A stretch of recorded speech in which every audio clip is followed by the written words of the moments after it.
buonasera amico, Profeta è tornato. Profeta è tornato con nuove cose, diciamo, di culto, di cultura, carte, libri proprio antiche, vecchie, libri proprio, guarda, chiave di grande porta di pensiero, perché profeta, pensiero, profeta usato.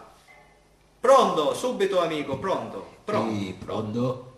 pronto. Pronto? Pronto? Buonasera. È un profeta per caso Usape? No, per caso, profeta usape.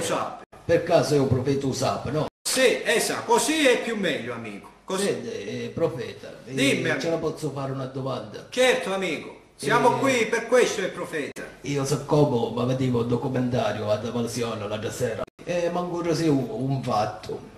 Cioè, mi dissero, un po' diceva il conduttore, dice, ma dopo mangiato queste arabe, no? Arabe sono, vero? Sì, arabe. Praticamente, no, si siedono, gonzobigliano, mangiano, fanno da Vai. mangiare, no? Per gradire, dice che all'ospite di casa c'è rotto una faccia, ma possibile?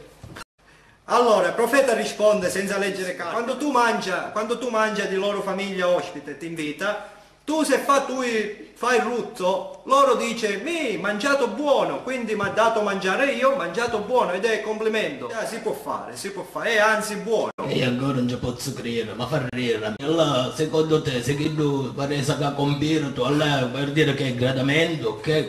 No amico, no, ecco, questo è infatti il problema di tante persone che cultura non sanno bene e quindi pensa che, diciamo, che se fa scorreggia, diciamo, non è gradimento, perché ti spiega profeta, allora, quando tu mangi a tavola di amico che ti ha ospitato, tu fai il rutto, perché mangiare, mentre scorreggia, se tu fai scorreggia, sì, ma è mangiare di ieri, Bene, profeta risponde a tutte le domande. Intanto voi, pronto? Spieghiamo dopo, profeta, pronto,